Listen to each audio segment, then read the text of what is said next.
करूंगा, है ना।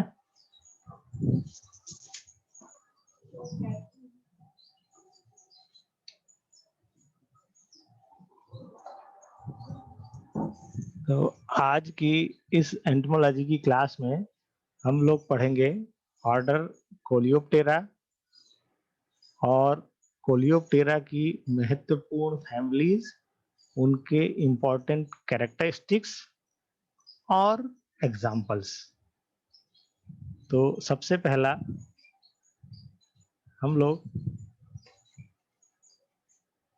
शुरू करेंगे कोलियोप्टेरा क्या होता है, उसकी इटमोलॉजी, है ना। तो कोलियोप्टेरा ग्रीक वर्ड है ना, कोलियोज अर्थात सीथ और टेरान अर्थात विंग, मतलब सीथ लाइक विंग, है ना। ऐसे इंसेक्ट्स जिनके की पंख जो सीथ के जैसे, सीथ अर्थात इलिट्रा टाइप के विंग्स, इलिट्रा टाइप के जो विंग्स होते हैं जो पूरी बॉडी को कवर किए हुए रहते हैं और कड़े होते हैं, है ना। इस प्रकार के विंग्स जो हैं वे कहलाते हैं इलिट्रा टाइप ऑफ विंग्स। तो सीद्र विंग्स जो है वो इस कोलियोप्टेरा ऑर्डर की सबसे प्रमुख विशेषता होती है। तो सीद्र विंग जो है वो कोलियोप्टेरा ऑर्डर की प्रमुख विशेषता है ना। इसको सिंगुलर हो तो इलेक्ट्रॉन बोलते हैं और प्लूरल हो तो इलिट्रा बोलते हैं। और इस ऑर्डर में प्रमुख रूप से बीटल्स और वीविल्स, ये इंसेक्ट्स आते हैं, बीटल्स एंड वीविल्स।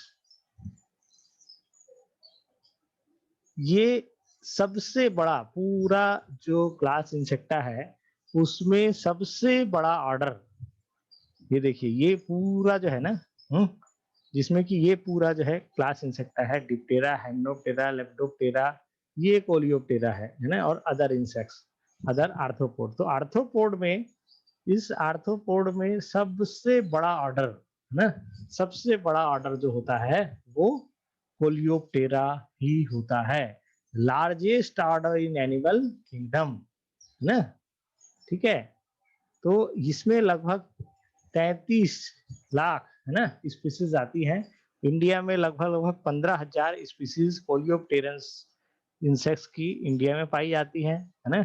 और यह जो है इसमें सबसे बड़ी जो टेक्सोनॉमिक फैमिली है वो पहले कुरकुलियनिडी हुआ करती थी, आज की तारीख पे वो स्टेफलिनिडी जिसमें कि रो बीटल्स आते हैं, वह सबसे बड़ी फैमिली है।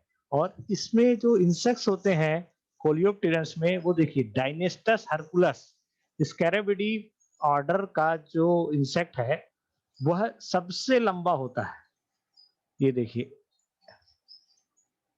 ये जो है, ये देखिए डायनेस्टस हर्कुलस, इसकी लंबाई देखिए, ये दिख रहा है 15 सेंटीमीटर तक की होती है, सबसे बड़ा इंसेक्ट ये कोलियोप्टेरा ऑर्डर्स में आता है।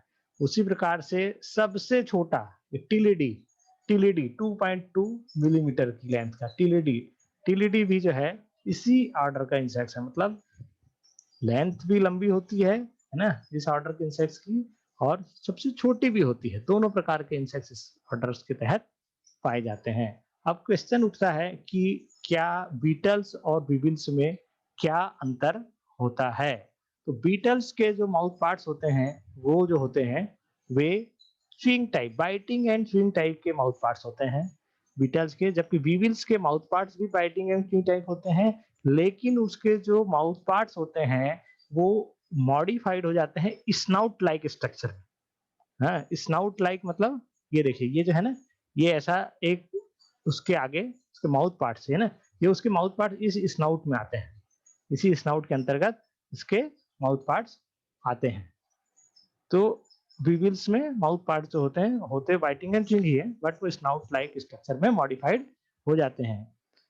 बीटल्स में दोनों जोड़ी पंख प्रेजेंट होते हैं, और जो कि इलिटरेट टाइप के फोर विंग होता है, फोर विंग लिटरा टाइप का होता है, जो कि जब रेस्ट की कंडीशंस में होता है इंसेक्ट्स तो वो स्ट्रेट होता है, सीधा होता है ना। जबकि विविल्स में हाइंड विंग्स जो होते हैं वो एब्सेंट होते हैं। फोर विंग्स इसमें भी इलिटरेट टाइप के भी होते हैं, लेकिन वो इमोबिली होते हैं, मतलब उड़ने में सक्षम नहीं होते हैं, है ना? फोर विंग्स जो हैं वो उड़ने में सक्षम नहीं होते हैं। बीटल्स की एंटीनी कैपिटेट, सीरेट और लैम्बुलेट टाइप की होती है, जबकि वीवल्स में एंटीनी क्लेवेट प्रकार की होती है। टरसाई वीवल्स में 3 से 5 सेगमेंटेड पाई जाती है, जबकि वीवल्स में टरसाई 4 सेगमेंटेड पाई जाती है। बीटल्स की लार्वी ओलिगोपोड ओलिगोपोड होती है, जबकि वीविल्स की जो लार्वी है वो एपोडस प्रकार की होती है। ये देखिए, ये है आपका बीटल्स और ये है वीविल्स। वीविल्स में ये देखिए माउथ पार्ट जो है ये स्नाउट है ना, स्नाउट के जैसे हो गए, जबकि बीटल्स में ये देखिए इसके जो पंख हैं इलिट्रा, इसके पीछे हाइंड विंग्स प्रेजेंट है इसमें, लेकिन हाइंड विंग्स जो है वो नहीं होता, होता है ऐसा नहीं, नहीं होता, होता है लेकिन वो फ्लाइंग करने में सक्षम नहीं होता है। Important characteristics of the order Coleoptera, इसमें 2 जोड़ी विंग्स पाए जाते हैं, बताया जैसा आपको। 4 विंग्स हार्ड होते हैं, है ना, और हाइंड विंग्स जो होते हैं वो मेम्ब्रेनस होते हैं। 4 विंग्स हार्ड होने के कारण से उनको इलिट्रा कहा जाता है, सीथ लाइक, है ना, सीथ लाइक विंग्स। और इनके जो माउथ पार्ट्स होते हैं वे मैंडिबुलेट अर्थात biting and fin type mouth parts होते हैं। और एंटीनी जो होती है, जैसा आपको बताया, एंटीनी कई प्रकार की होती है, क्लेवेट, है ना, लैम्बुलेट, इस तरीके से एंटीनी पाई जाती है। कंपाउंड आइज अलग-अलग इंसेक्ट्स में अलग-अलग साइज की और अलग-अलग शेप की पाई जाती है। फोर विंग्स जो होते हैं वो बीटल्स में जो है ना बहुत ज्यादा हैवीली स्क्लेरोटाइज्ड होते हैं, है ना, और वो प्रोटेक्टिव कवर्स का काम करते हैं, जो कि हाइंड विंग्स को प्रोटेक्ट करने का काम करते हैं। जबकि जो फोर विंग्स जो है उनको इलिट्रा कहा जाता है, और आप लोगों को जैसे बताया इलिट्रा था हार्ड शीथ लाइक स्ट्रक्चर, है ना, ठीक है, जो कि हाइंड विंग्स को कवर करने का कार्य करते हैं। कोलियोप्टेरा ही ऐसा ऑर्डर है जिसके कि इंसेक्ट्स के जो विंग्स हैं वो इलिट्रा कहलाते हैं, है ना? और इलिट्रा जो है वो जुड़ने के लिए यूज़ नहीं किया जाता है ना? बहुत ही छोटी फ्लाइट होती है, बहुत वीक फ्लायर होते हैं ये। इसकी जो लार्वी होती है, कोलियोप्टेरा ऑर्डर की लार्वी जिसको कि ग्रब कहा जाता है, ग्रब, है ना? उस ग्रब के जो सिर होता है वो वेल डेवलप्ड होता है, उसमें ओसेलाई पाई जाती है, biting and chewing mouth parts पाए जाते हैं, 3 जोड़ी थोरेसिक लेग्स, ग्रब में 3 जोड़ी थोरेसिक लेग्स पाए जाते हैं, एब्डोमिनल प्रोलैक्स नहीं पाए जाते। जबकि लार्वी की जो बॉडी होती है वो केम्पोडिफॉर्म और स्केर्विफॉर्म टाइप के लार्वा होते हैं ये, जिसमें कि स्केर्विफॉर्म अर्थात C shaped body, campodeiform straight slender body. इस कोलियोप्टेरा ऑर्डर के जो एडल्ट्स होते हैं उनके माउथ पार्ट्स जो है वो बाइटिंग एंड चिंग टाइप के होते हैं, और कुछ जैसे विवेल्स ने बताया कि ये जो माउथ पार्ट्स हैं वो उसकी जो स्नाउट या बीक होता है उस स्नाउट के ऊपर लोकेटेड होते हैं, है ना, जबकि फ्रंट विंग्स जो या फोर विंग्स जो है वो इलिट्रा टाइप के होते हैं और हाइंड विंग्स को कवर करने का काम करते हैं एडल्ट्स में। और जो हाइंड विंग्स होते हैं वो बड़े होते हैं, मेम्ब्रेनस होते हैं और इलिट्रा के अंदर कवर होते हैं। टरसाई 2 से 5 सेगमेंटेड होती है, और सामान्यतः इनकी जो हैबिट होती है कोलियोप्टेरन्स की, ये जो है आपका जो भी प्लांट डेब्रिस है ना, ठीक है, ब्रेकिंग डाउन एनिमल्स के मटेरियल्स हैं, फ्लैश हैं, उनके ऊपर फीड करते हैं। डंग जो गोबर होता है, गोबर के ऊपर फीड करने का काम करते हैं, वेस्ट के ऊपर फीड करते हैं। फंजाई ईटर्स होते हैं, है ना, फंजाई को खाने का काम करते हैं। इसके अलावा एग्रीकल्चर के क्रॉप पेस्ट के रूप में भी, है ना, इनको देखा गया है, यूज किया जाता है ना, जो बहुत सारे क्रॉप प्लांट्स पे पेस्ट के रूप में कार्य करते हैं। और साथ ही साथ पैरासाइट्स और प्रेडेटर्स का भी इस ऑर्डर में रोल है कि इसके इंसेक्ट्स, इस ऑर्डर के इंसेक्ट्स, पैरासाइट्स और पैरासिटॉइड्स भी होते हैं। कई प्रेडेटरी इंपॉर्टेंट इंसेक्ट्स हैं जैसे कॉक्सिनेलिड्स, है ना, लेडी बर्ड बीटल जिसको बोलते हैं, जो कि एफिड के ऊपर फीड करने का कार्य, और कई ऐसे माइन्यूट जो सॉफ्ट बॉडीड इंसेक्ट्स हैं, है ना, उनके ऊपर फीड करने का कार्य जो है ये कॉक्सिनेलिड्स करते हैं।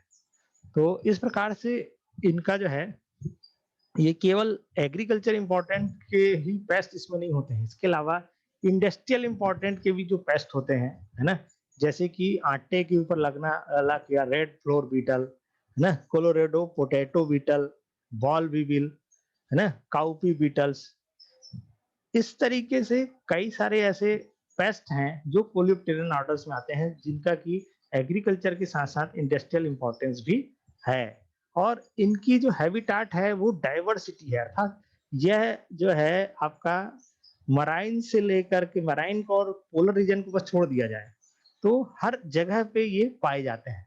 टेरेस्ट्रियल पाए जाते हैं, एक्वेटिक पाए जाते हैं, है ना? इनकी हैबिटेट टेरेस्ट्रियल होती है, एक्वेटिक होती है, फ्रेश वाटर में पाए जाते हैं।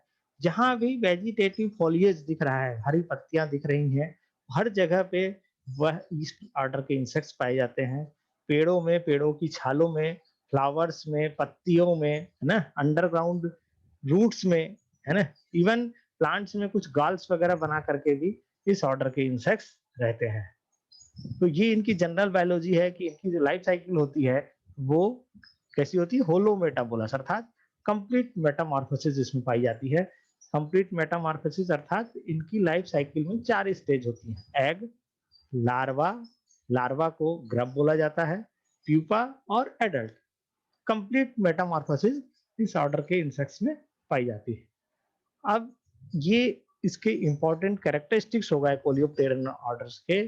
कोलियोप्टेरन्स की इम्पोर्टेंट कैरेक्टरिस्टिक्स के बाद जो एग्रीकल्चर इम्पोर्टेंस की कुछ इम्पोर्टेंट फैमिलीज हैं, तो उस फैमिलीज स्कैराबिडी जिसमें सबसे पहली फैमिली है स्कैराबिडी। स्कैराबिडी के तहत डंग बीटल्स आते हैं। डंग बीटल्स जो है आपका, जिनको बोला जाता है हेलिकोप्टेरस बुसेलस, है ना? तो ये जो फिगर दिख रहा है आपको इंसेक्ट का, ये है डंग बीटल, है ना?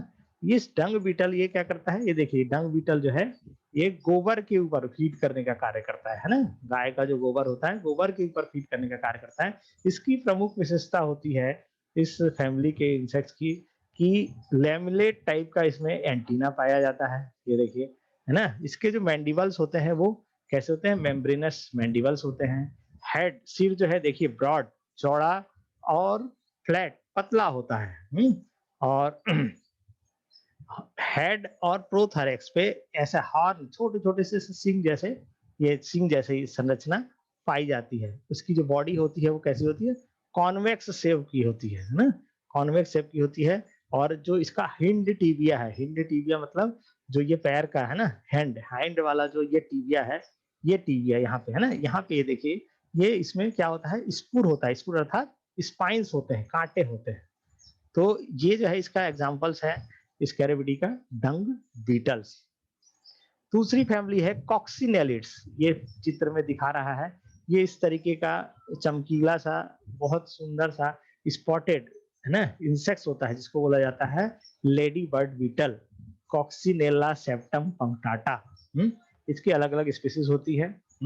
तो कॉक्सिनेला सेप्टम पंक्टाटा कॉक्सिनेलिडी फैमिली के तहत आता है, जिसकी की बॉडी, ये देखिए बॉडी ओवल शेप की होती है और कॉन्वेक्स होती है, कॉन्वेक्स और ओवल शेप की होती है ना? इसकी बॉडी में ब्लैक और रेड स्पॉट्स पाए जाते हैं, या रेड या ऑरेंज ब्लैक स्पॉट्स पाए जाते हैं। और इसकी जो टर्साई है, ये टर्साई की जो संख्या होती है वो 3-3-3 होती है। प्रोथोरैक्स, सॉरी प्रोलैक्स, मिडिल लैक्स और हाइंड लैक्स में जो टर्साई है वो 3-3-3 की संख्या में होती है। ये देखिए, ये इसकी टर्साई है, 1, 2, 3, है ना? 3 सेगमेंटेड टर्साई होती है। फिर एक फैमिली होती है ब्रूचिडी। ब्रूचिडी जिसके तहत पल्स बीटल आता है। Pulse beetle कैलसोब्रूचस chinensis, कैलसोब्रूचस मैकुलेटस। इसमें ये देखिए, ये इसकी विशेषता है कि इसकी जो एंटीनी है वो सीरेट टाइप की एंटीनी पाई जाती है। इसका जो आपका बॉडी है ना, बॉडी है उसके ऊपर एलिवेटेड उठ उभार लिया हुआ है ना, आइवरी लाइक जो है स्पॉट्स होता है। कहाँ पे? ये देखिए 4 स्पॉट्स होते हैं वहाँ, 1, 2, इधर 3 और इधर 4, ऐसे करके 4 स्पॉट्स होते हैं। हैं? आप कहाँ पे? डॉर्सल साइड पे, डॉर्सल साइड पे विंग्स जो है इसके इलिट्रा विंग्स के ऊपर 4 इस तरीके के स्पॉट्स पाए जाते हैं आइवरी लाइक। और ये जो है इसके अलावा ब्राउनिश ग्रे बीटल्स होता है ये। उसके एक इसमें ना पीजीडीएम पाया जाता है ना? एक स्पेशल स्ट्रक्चर है पीजीडीएम। और यह जो है पल्स बीटल, नाम से ही सो रहा है, जितनी भी पल्स हो, चाहे चना हो, चाहे मूंग हो, उड़द हो, मसूर हो, उनका एक दलहनी फसलों का स्टोर करके जो रखा जाता है हार्वेस्टिंग होने के बाद, उसका एक प्रमुख ये इंसेक्ट होता है, जो कि ब्रूचिडी फैमिली के तहत आता है। और ये देखिए ये इसमें दिख रहा है आपको अनाज के अंदर जो है, घरों में जो हम लोग स्टोर करते हैं, जो भी चीज़ किसी भी प्रकार की दाल, है ना? चाहे वो खड़ी हो या आधी हो, साबुत हो, है ना? उन दालों के अंदर भी बहुत समय तक रख दिया जाए, तो जो इंसेक्ट्स होता है वो ब्रूचिडी फैमिली का पल्स बीटल ही है, कैलिसोब्रूचस चाइनेंसिस। एक फैमिली है सिरम बायसिटी। सिरम बायसिटी के तहत लॉन्गीकॉर्न बीटल्स आता है, जिसमें के तहत लॉन्गीकॉर्न बीटल्स या मैंगो स्टेम बोरर, बाटोसेरा रूफोमाकुलाटा। तो इस इसकी सबसे बड़ी विशेषता होती है सेम बाइसिडी की, कि एंटीनी का जो साइज है, ये देखिए ये इस चित्र में आप देख रहे हैं, एंटीनी का जो साइज है हमेशा बॉडी के साइज से डबल होगा, ज्यादा होगा। Antennae is long as than the body itself and it can flex backwards. सबसे बड़ी इस फैमिली सीरम बाइसिडी की विशेषता होती है एंटीनी का बॉडी के साइज से बड़ा होना। इसके अलावा कंपाउंड आइज जो होती है इसमें, ये देखिए नॉच्ड होती है ना? प्रोनोटम, ये जो है ये प्रोनोटम कहलाता है। ये देखिए इधर साइड से निकला है ये। इसमें प्रोनोटम में 1 से लेकर के 3 जो है स्पाइंस, कांटे जैसी संरचना पाई जाती है लेटरल साइड पे, है ना? और टीबिया जो होता है इसका, ये देखिए टीबिया में, इस टीबिया में 2 स्पूर कांटे पाए जाते हैं, और टार्सस जो है ये 5 सेगमेंटेड होता है। टीबिया में 2 कांटे, और जो आपका टार्सस है वो 5 सेगमेंटेड होता है। ग्रफ्स जो होते हैं वो आपका एपोडस होते हैं, अर्थात विंग जो एपोडस अर्थात बगैर विंग्स के, या बगैर पैर के लंबे सिलेंड्रिकल सफेद और स्टेम में बोर करने वाले होते हैं। एक और फैमिली है इसकी कुरकुलियानिडी। कुरकुलियानिडी के तहत बीबल्स आते हैं, राइस बीबल्स, है ना? Rice weevils, Sitophilus oryzae. इसके अलावा red palm weevil, Rhynchophorus genius, है ना? तो इसमें इसमें देखिए ये जो ये पाया जाता है कुरकुलियानिडी की विशेषता है स्नाउट लाइक स्ट्रक्चर। इसी में स्नाउट लाइक स्ट्रक्चर में ही माउथ पार्ट्स जो है वो इसके टिप पे माउथ पार्ट जो है ना, पाए जाते हैं। एंटीनी इसमें जो होती है जेनिकुलेट प्रकार की एंटीनी होती है। हेड जो होता है ये देखिए ये मॉडिफाइड हो गया है हेड, है ना? रांग स्नाउट लाइक या रोस्ट्रम या स्नाउट लाइक स्ट्रक्चर में हेड जो है वो कन्वर्ट हो जाता है। बॉडी जो होती है वो क्लॉथ, है ना? क्लॉथ और स्केल्स से कवर होती है, जबकि इसका जो ट्रोकेंटर होता है वो इलांगेटेड, लंबा होता है ना? ठीक है, और यही जो है ये जो इसका स्नाउट लाइक स्ट्रक्चर है, रोस्ट्रम जो है ये आपका ड्रिलिंग करने का काम है ना, सीड में जो है या वुड में, है ना, एग लेइंग करने के लिए छेद करने का कार्य जो है, बोर करने का कार्य जो है करता है। ये देखिए ये जो है आपका, ये इसका माउथ पार्ट्स है, हाँ? ये माउथ पार्ट्स कन्वर्ट हो जाते हैं रोस्ट्रम लाइक में। ये इसका ग्रब है। धन्यवाद।